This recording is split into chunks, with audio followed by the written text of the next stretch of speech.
Hi everyone, it's Monica. Welcome back to my TOEFL Speaking Series. Let's look at question 4 today. For question 4, I will first introduce the question type, then provide the steps for answering this question, followed by a sample answer and tips on how to master your response. For question 4, you will first listen to a lecture that's 1 to 2 minutes long, then the question will appear on the screen, after which you'll be given 20 seconds to prepare and 60 seconds to respond. In the listening passage, the professor usually provides 2 examples to demonstrate something. The 2 things might be reasons, explanations, methods, benefits, hypotheses, strategies, adaptations, or advantages or disadvantages of something.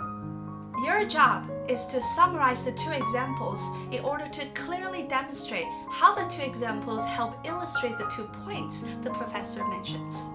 So I like to call question 4 the academic lecture summarized examples question. As you listen, you should take notes on the following. First, write down what the topic of the lecture is about.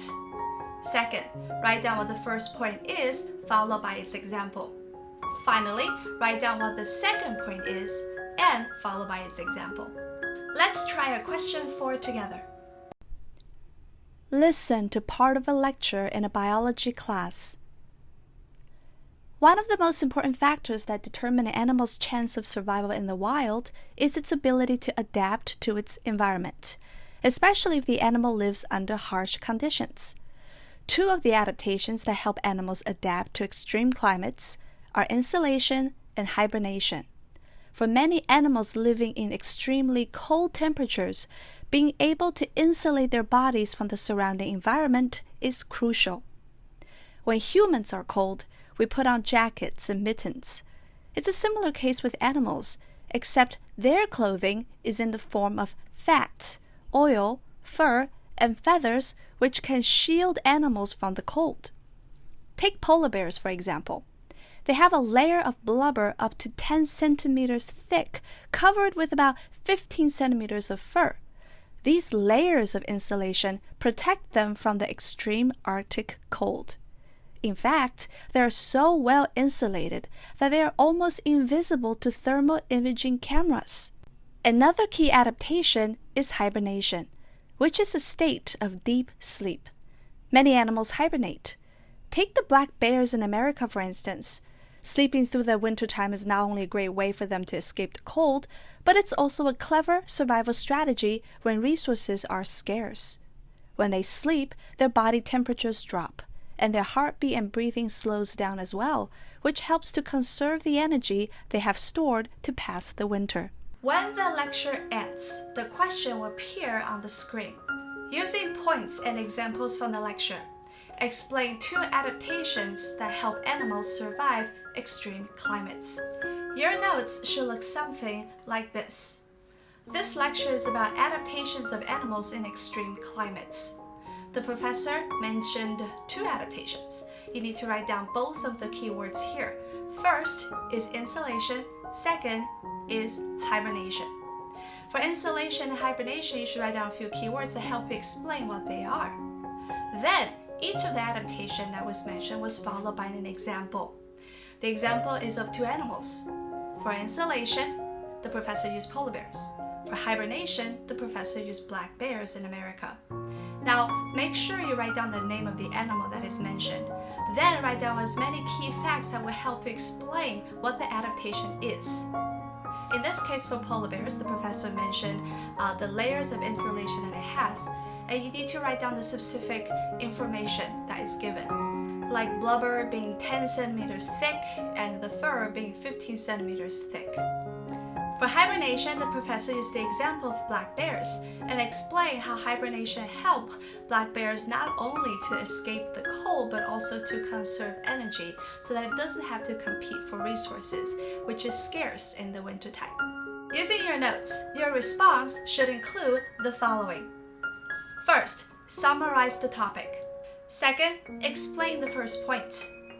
Third, summarize the first example and of course explain how it illustrates the first point. 4. Explain the second point. And finally, 5. Summarize the second example, being sure to demonstrate how it explains the second point. Here is an example answer. According to the lecture, there are 2 adaptations that help animals survive extreme climates. First is insulation, which refers to the use of fat, oil, fur, or feathers to shield themselves from the cold. Take polar bears, for example. Their bodies are covered by a layer of blubber that can be up to 10 centimeters thick and 15 centimeters of fur on top. The layers insulate them from the Arctic cold so well that they're invisible to thermal imaging cameras. Another adaptation strategy is hibernation, which is a state of deep sleep. During hibernation, the body temperature drops and heartbeat and breathing slows down, which helps conserve energy. Not only does hibernation help black bears escape the cold, but it also prevents them from having to compete for scarce resources. Okay, here are some tips for question 4. First, use the question as your opening sentence. The question usually states the topic of the lecture. So in this case, the topic would be 2 adaptations that help animals survive extreme climates. You can use this topic sentence to start your response. Sometimes the question will even include the specific names of the examples that were given. So the question could also look like this. Using the example of polar bears and black bears from the lecture, explain the 2 adaptations that help animals survive extreme climates. 2. Learn to control your time. After you state the topic of the lecture, which should take you no more than 10 seconds, you should spend the rest of the time summarizing the point and its relative example. So if there are 2 examples that explain 2 points, you will spend about 25 seconds on each one of them. 3. Summarize, but be specific. When it comes to summarizing the example, always include the specific name of the example that's given. Be thorough in your explanation. Don't skip any steps or key points, but also don't try to include everything that you hear. In other words, remember to summarize, but mention the specific key points. Finally, remember to follow my steps for note-taking and my steps for responding as you practice question 4. And that concludes my TOEFL Speaking Series. If you would like to revisit question 1 to question 3, you will find the videos in my TOEFL playlist. And if you find these videos helpful, remember to subscribe to my channel. Thank you. See you next time. Bye-bye.